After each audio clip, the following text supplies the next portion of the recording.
Hello, BookTube, and welcome back to The Claverings by Anthony Trollope. I've got this old Dover trade paperback that is obviously not going to survive the whole reading through the book, but we're going to try. I'm being careful with it. We are up to Chapter 11, and Chapter 11 is a spillover because there has been a wedding at Clavering Rectory. Harry Clavering, our hero, one of his sisters has been married, so the whole of the family has got together. Almost.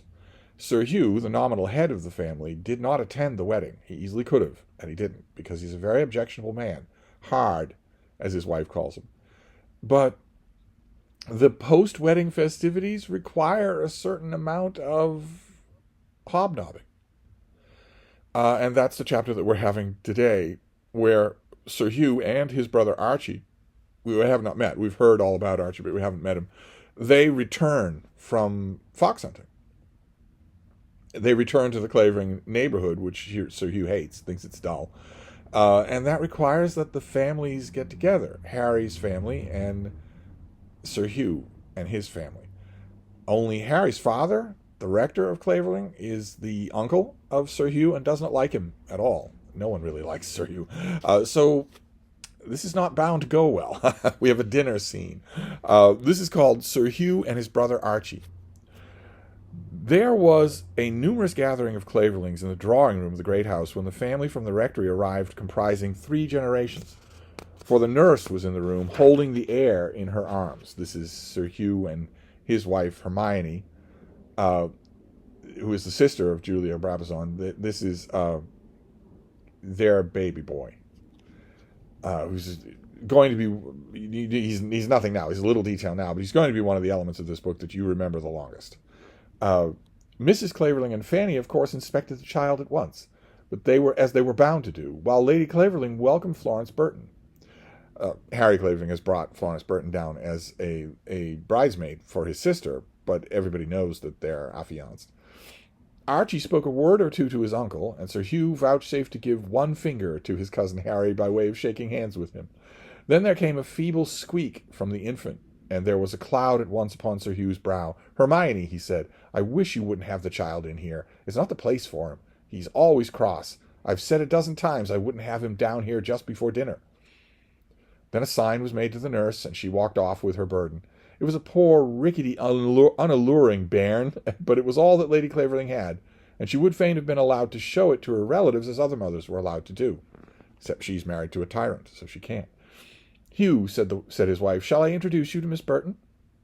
Then Sir Hugh came forward and shook hands with his new guest, with some sort of apology for his remissness, while Harry stood by glowering at him with offence in his eye. "My father is right," he said to himself, when his cousin failed to notice Florence on her first entrance into the room. "He is impertinent as well as disagreeable. I don't care for quarrels in the parish, so I shall let him know." The offence being that when they all walked into the great hall, Sir Hugh ignored Florence Burton, had to wait to be introduced to her. "Upon my word, she's a deuced good-looking little thing," said Archie, coming up to him after shaking hands with her. "A deuced good-looking, I call her." "I'm glad you think so," said Harry, dryly. "Let's see, where was it you picked her up? I did hear, but I forget." "I picked her up, as you call it, at Stratton, where her father lives." "Oh, yes, I know. He's the fellow that coached you in your new business, isn't he? By the by, Harry, I think you've made a mess of it changing your line. I'd have stuck to my governor's shop if I'd been you. You've got through all the damned fag of it, and there's a living that has always belonged to a Clavering."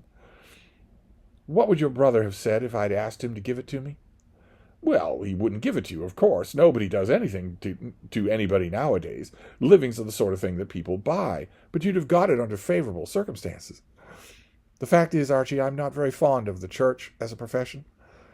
"I should have thought it easy work. Look at your father. He keeps a curate and doesn't take any trouble himself. Upon my word, if I'd known as much then as I do now, I'd have had a shy of it myself. Hugh couldn't have refused it to me." "But Hugh can't give it while his uncle holds it." "That would have been against me, to be sure, and your governor's life is pretty good as near as mine. I shouldn't have liked waiting, so I suppose it's, well, just the way it is." There may, perhaps, have been other reasons why Archie Clavering's regret that he did not take orders were needless. He had never succeeded in learning anything that any master had ever attempted to teach him, although he had shown considerable aptitude in picking up acquirements for which no regular masters are appointed. He knew the fathers and mothers, the sires and dams, I ought perhaps to put it, and the grandfathers and grandmothers, and so on back for generations of all the horses of note living in his day. He knew also the circumstances of all races, what horses would run at them, and at what ages, what were the stakes, the periods of the running, the special interests of each affair, but not on that account should it be thought that the turf had been profitable to him. That it might become profitable at some future time was possible, but Archibald Clavering had not yet reached the profitable stage of the career of a betting man, though perhaps he was beginning to qualify himself for it. He was not bad-looking, though his face was unprepossessing to a judge of character. He was slight and well-made, about 5'9" in height, with light brown hair, which had already left the top of his head bald, with slight whiskers, and a well-formed mustache. But the peculiarity of his face was his eyes. His eyebrows were light-colored and very slight, and this made more apparent by the skin above the eyes, which was loose and hung down over the outside corners of them, giving him a look of cunning which was disagreeable. He seemed always to be speculating, counting up the odds, and calculating whether anything could be done with the events that were present before him. He was always ready to make a bet, being ever provided with a book for that purpose. He would take the odds that the sun did not rise on the morrow, and would either win the bet or wrangle in the losing of it. So he's not a good bettor. He's not an honorable bettor. You'll never win anything by winning a bet with him, as his brother is going to say later in this chapter. He would wrangle, but would do so noiselessly, never on such occasions damaging his cause by a loud voice. He was now about 33 years of age, and was 2 years younger than the baronet. Sir Hugh was not a gambler like his brother, but I do not know that he was therefore the more estimable man. He was greedy and anxious to increase his store, never willing to lose that which he possessed, and fond of pleasure, but very careful of himself in the enjoyment of it, handsome, every inch an English gentleman in appearance, and therefore popular with men and women of his own class who were not near enough to him to know him well. Given to but few words, proud of his name and rank and place, well versed in the business of the world, a match for most men in money matters, not ignorant, though he rarely opened a book, selfish, and utterly regardless of the feelings of all those with whom he came in contact. Such were Hugh Clavering and his brother, the captain. Worthless men. Trollope's narrator won't say it, but he's leaving it open for you to see. They're worthless men. Sir Hugh took Florence in to dinner, and when the soup had been eaten, made an attempt to talk to her. "How long have you been here, Miss Burton?" "Nearly a week," said Florence. "Ah, you came to the wedding. I was very sorry I couldn't be here. It went off very well, I suppose?" "Very well indeed, I think." "They're tiresome things in general, weddings, don't you think?" "Oh, no, except that some person one loves is always being taken away." "You'll be the next person taken away yourself, I suppose." "I must be the next person at home, because I am the last that is left. All my sisters are married." "And how many are there?" "There are 5 married." "Good heavens, 5? And they are all married to men in the same profession as Harry." "Quite a family affair," said Sir Hugh. Harry, who was sitting on the other side of Florence, heard this, and would have preferred that Florence should have said nothing about her sisters. "Why, Harry," said the baronet, "if you will give into partnership with your father-in-law and all his brothers-in-law, you could stand against the world." "You might add my 4 brothers," said Florence, who saw no shame in the fact that they were all engaged in the same business. "Good heavens!" exclaimed Hugh, and after that he did not say much more to Florence. The rector had taken Lady Clavering in to dinner, and they two did manage to carry on between them some conversation respecting the parish affairs. Lady Clavering was not active among the poor, nor was the rector himself, and perhaps neither of them knew how little the other did, but they could talk Clavering talk, and the parson was willing to take for granted his neighbour's good will to make herself agreeable. But Mrs. Clavering, who sat between Sir Hugh and Archie, had a very bad time of it. Sir Hugh spoke to her once during the dinner, saying that he hoped that she was satisfied with her daughter's marriage, but even this he said in a tone that seemed to imply that any such satisfaction must rest on very poor grounds. "Thoroughly satisfied," said Mrs. Clavering, drawing herself up and looking very unlike the usual Mrs. Clavering of the rectory. After that there was no further conversation between her and Sir Hugh. "The worst of him is to me is always this," she said that evening to her husband, "that he puts me so much out of conceit with myself. If I were with him long, I should begin to find myself the most disagreeable woman in England." "Then pray don't be with him long," said her husband. But Archie made conversation throughout dinner, and added greatly to Mrs. Clavering's troubles by doing so. There was nothing in common between them, but still Archie went on laboriously with his work. It was a duty which he recognized, at which he worked hard. When he had used up Mary's marriage, a subject which he economized carefully, so that he brought it down to the roast saddle of mutton, he began upon Harry's match. When was it to be? Where were they to live? Was there any money? What manner of people were the Burtons? Perhaps he might get over it. This he whispered very lowly, and it was the question next in sequence than to that about the money. When, in answer to this, Mrs. Clavering with considerable energy declared that anything of that kind would be a misfortune of which it seemed to be no chance whatever, he recovered himself, as he thought, very skilfully. "Oh, yes, of course. Just that I meant a deuced nice girl, I think, of her. A deuced nice girl all around." Archie's questions were very laborious to his fellow laborer in his conversation, because he never allowed one of them to pass without an answer. He always recognized the fact that he was working hard on behalf of society, and, as he used to say himself, that he had no idea of pulling all the coach up the hill on his shoulders.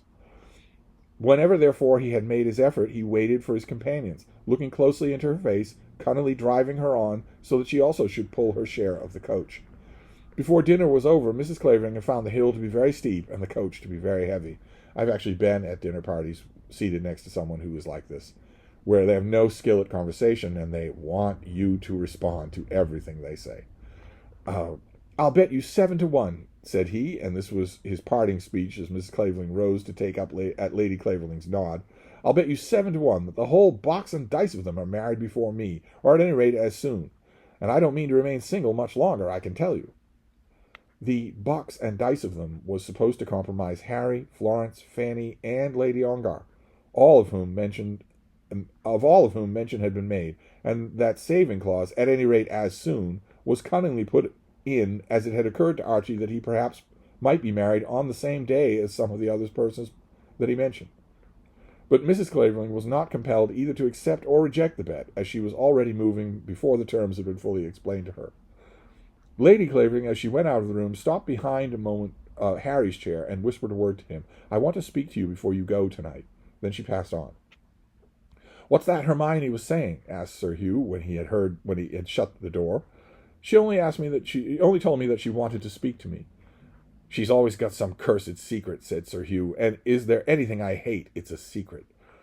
Now this was hardly fair, for Sir Hugh was a man very secret in his own affairs, never telling his wife anything about them. He kept 2 bankers' accounts, so that no banker's clerk might know how much he stood as regarded money, and hardly treated even his lawyer with confidence. He did not move from his own chair, so that after dinner his uncle was not next to him. The places left by the ladies were not closed up, and the table was very uncomfortable. "I see they're going to have another week of this after this with the Pytchley," said Sir Hugh to his brother. "I suppose they will, or 10 days. This ain't very early this year. I think I shall go down. It's never any use trying to hunt here after the middle of March." "You're rather short of foxes, are you not?" said the rector, making an attempt to join the conversation. "Upon my word, I don't know anything about it," said Sir Hugh. "There are foxes at Clavering," said Archie, recommencing his duty. "The hounds will be there on Saturday, and I'll bet 3-1 I find a fox before 12 o'clock, or say 12:30. That is, if they'll draw punctually and let me do as I like with the pack. I'll bet a guinea we find, and a guinea we run, and a guinea we kill. That is, if they really look for a fox." He's leaving all sorts of...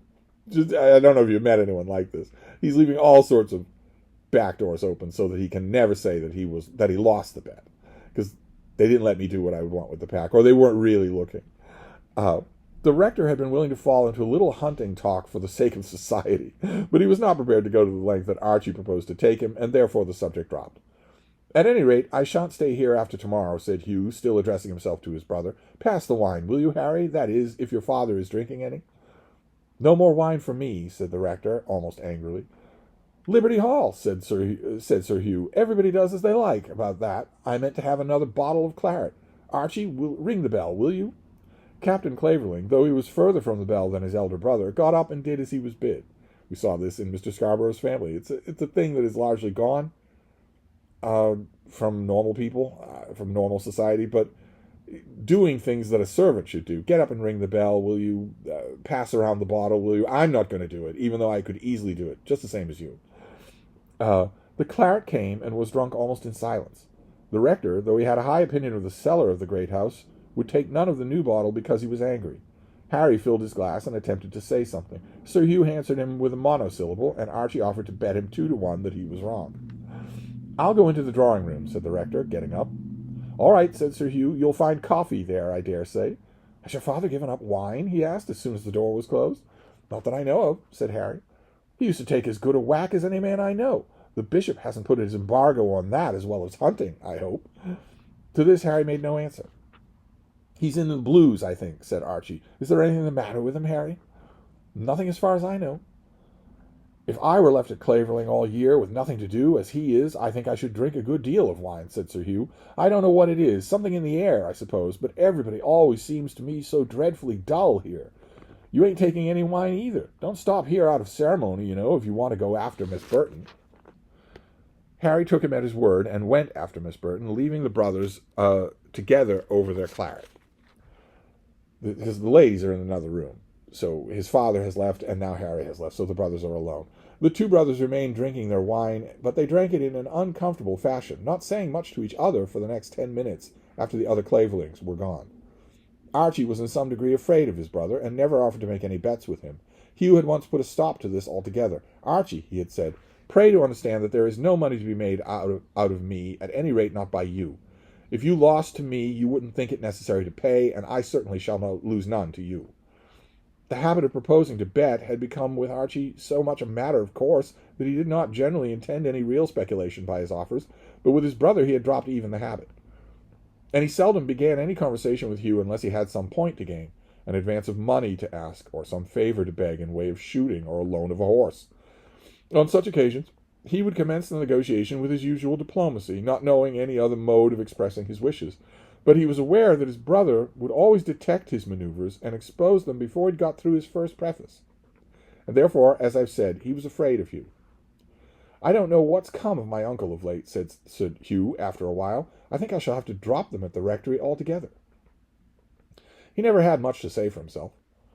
"But he has a mode of expressing himself without speaking, which I do not choose to put up with at my table.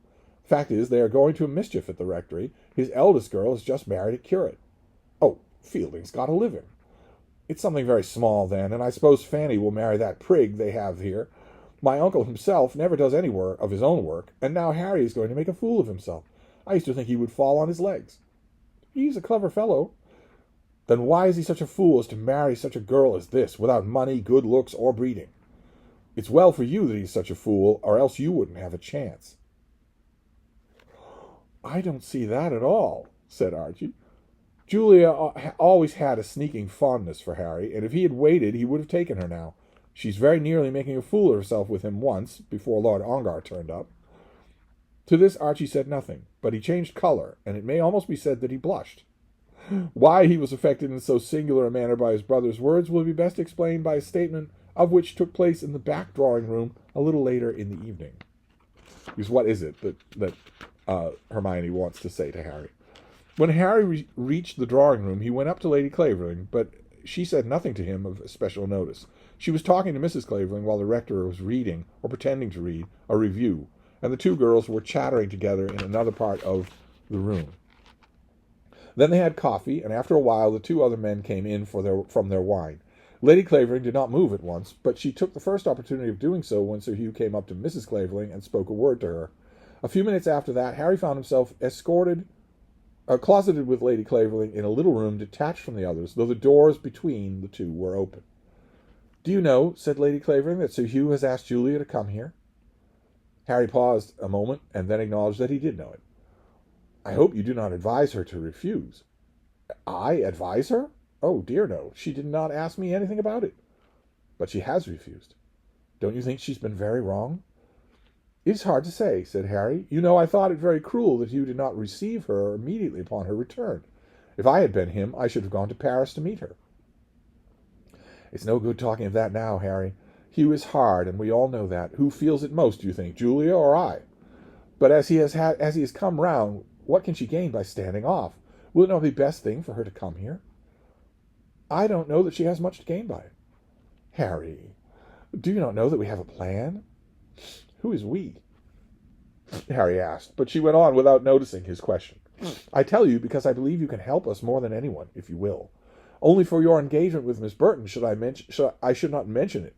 But for that, the plan would, I dare say, be of no use." "What is the plan?" said Harry, gravely.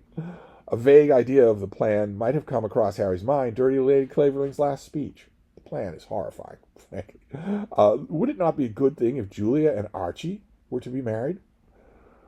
She asked the question in a quick, hesitating voice, looking at first eagerly up into his face, then turning away her eyes as though she were afraid of the answer she might read there. Of course I know that you were fond of her, but all that can be nothing now. No, said Harry, that can be nothing now. Then why shouldn't Archie have her? It would make us all so much more comfortable together. I told Archie that I should speak to you because I know that you have more weight with her than any of us, but Hugh doesn't know that I mean it. Does Hugh know of the plan? It was he who proposed it. Archie will be very badly off when he has settled with Hugh about all their money dealings. Of course, Julia's money would be left in her own hands. There would be no intention to interfere with that. But the position would be so good for him, it would, put him on his legs. Yes, said Harry. It was put him on his legs, I dare say. And why shouldn't it be so? She can't live alone by herself always. Of course, she could never really have loved Lord Ongar. Never, I should think, said Harry. And Archie is good-natured and good-tempered and good-looking. Don't you think so? I think it would just do for her. She'd have her own way, for he's not a bit like Hugh, He's not so clever as Hugh, but he's much more good-natured. Don't you think it would be a good arrangement, Harry? Then again she looked upon his face anxiously. Nothing in the whole matter surprised him more than her eagerness in advocating the proposal. Why should she desire that her sister should be sacrificed in this way?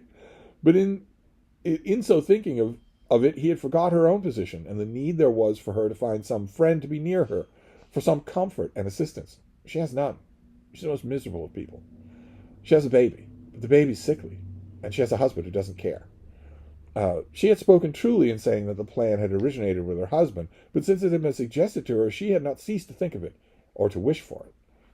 Well, Harry, what do you say? She asked. I don't see that I have anything to say. But I know you can help us. When I was with her the last time, she declared that you were the only one of us she ever wished to see again. She meant to include me then especially, but of course she was not thinking of Archie. I know you can help if you will. Am I to ask her to marry him? Well, not exactly that. I don't think that would do any good, but you might persuade her to come here. I think she would come if you advised her, and then, after a bit, you might say a good word for Archie. Upon my word, I could not. Why not, Harry? Because I know he would not make her happy. What good would such a marriage do her? Think of her position. No one will visit her unless she is first received here, or at any rate unless she comes to us in town. And then it would be uphill work. Do you know Lord Ongar had absolutely determined at one time to get a divorce? And do you believe that she was guilty? I don't say that, no. Why should I believe anything against my own sister when nothing is proved? But it makes no difference if the world believes it. They say now that if he had lived 3 months longer, she would not have got the money. Then they say lies. Who is it that says so? A parcel of old women who delight in having someone to run down and backbite? It is all false, Lady Clavering. But what does it signify, Harry? There she is, and you know how people are talking. Of course it would be best for her to marry again. And she would take Archie, Sir Hugh's brother, my brother-in-law. Nothing further could be said. She might go anywhere then. As her sister, I feel sure it is the best thing she could do. Harry's brow became clouded, and there was a look of anger on his face as he answered her. Lady Clavering, he said, your sister will never marry my cousin Archie. I look upon it as a thing impossible. Perhaps it is, Harry, that you yourself would not wish it? Why should I wish it? Well, he is your own cousin. Cousin, indeed. Why should I wish it, or why should I not wish it? They are neither of them anything to me. She ought not to be anything to you. And she is nothing. She may marry Archie if she pleases, for me. I shall not set her against him. But, Lady Clavering, you might as well tell her to get one of the stars. I don't think you can know your sister when you propose such a marriage to be possible. Hermione! shouted Sir Hugh, and the shout was uttered in a voice that always caused Lady Clavering to tremble. I am coming, she said, rising from her chair. Don't set yourself against it, Harry. But then, without waiting to hear him further, she obeyed her husband's summons. What the mischief keeps you in there? He said. It seemed that things had not been going well in the larger room. The rector had stuck to his review, taking no notice of Sir Hugh when he entered the room. You seem very fond of your book all of a sudden, Sir Hugh had said, after standing silent on the rug for a few minutes. Yes, I am, said the rector, just at present. It's quite anew with you, then, said Sir Hugh, or else you are very much belied. Hugh, said Mr. Clavering, rising slowly from his chair, I don't often come into my father's house, but when I do, I wish to be treated with respect. You are the only person in this parish that ever omits to do so. Bosh, said Sir Hugh. The two girls sat cowering at their seats, and poor Florence must have begun to entertain uncomfortable ideas of her future connections. Archie made a frantic attempt to raise some conversation with Mrs. Clavering about the weather. Mrs. Clavering, paying no attention to Archie whatever, looked at her husband with beseeching eyes. Henry, she said, do not allow yourself to be angry. Pray do not. What's the use? None on earth, he said, returning to his book. No use on earth, and worse than none in showing it. The offence here is that Sir Hugh said, well, you're either suddenly very fond of reading, or you're lying. That's pretty bald. Then it was that Sir Hugh made a diversion by calling his wife. I wish you'd stay with us and not go off alone with one person in particular in that way. Lady Clavering looked round, immediately saw that things were unpleasant. Archie, she said, will you ring for tea? And Archie did ring, and the tea was brought, and a cup was taken all round, almost in silence. Harry, in the meantime, remained by himself, thinking of what he had heard from Lady Clavering. Archie Clavering marry Lady Ongar? Marry his Julia? It was impossible.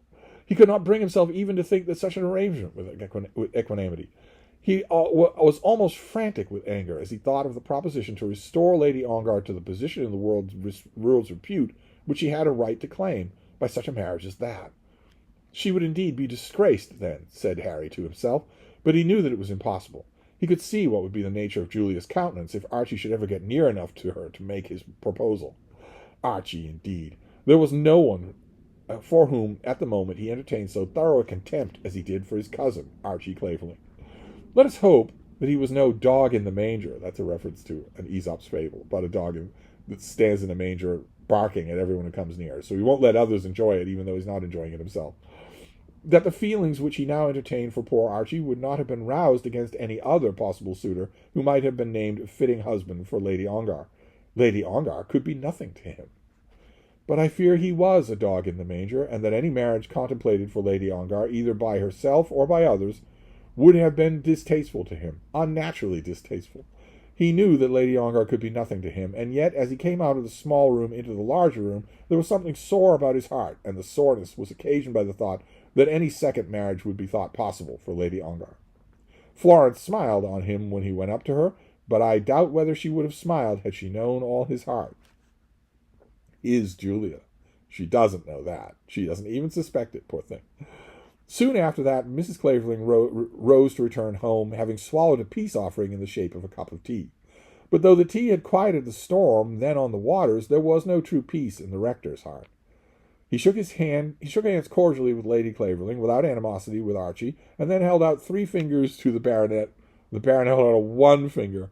Each nodded to the other, and so they parted. Harry, who knew nothing of what had happened, and who was still thinking of Lady Ongar, busied himself with Florence, and they were soon out of the house, walking down the broad road from the front door. I will never enter that house again when I know that Sir Hugh Clavering is in it, said the rector. Don't make rash assertions, Henry, said his wife. I hope that it is not rash, but I make that assertion, he said. I will never again enter that house as my nephew's guest. I have borne a great deal for the sake of peace, but there are things which a man cannot bear. Then, as they walked home, the 2 girls explained to Harry what had occurred in the larger room while he was talking to Lady Clavering in the smaller one, but he said nothing to them on the subject of that conversation. Which means, for those of you who are keeping track at home, that Harry is now holding yet another secret. He's this guileless young man who claims that he's as honest as the day is long, and yet he has a hoard of secrets that he's keeping from a horde of people. But the main import of this chapter is not only to show us a disastrous rift with the family. Remember, the rector would go up to the great house once in a while, maybe once a year, to prevent there being talk in the parish of a rift in the family. Well, now there is a rift in the family. He has vowed not to go back under his nephew's roof. Not only do we learn that in this chapter, but we also learn about the plan.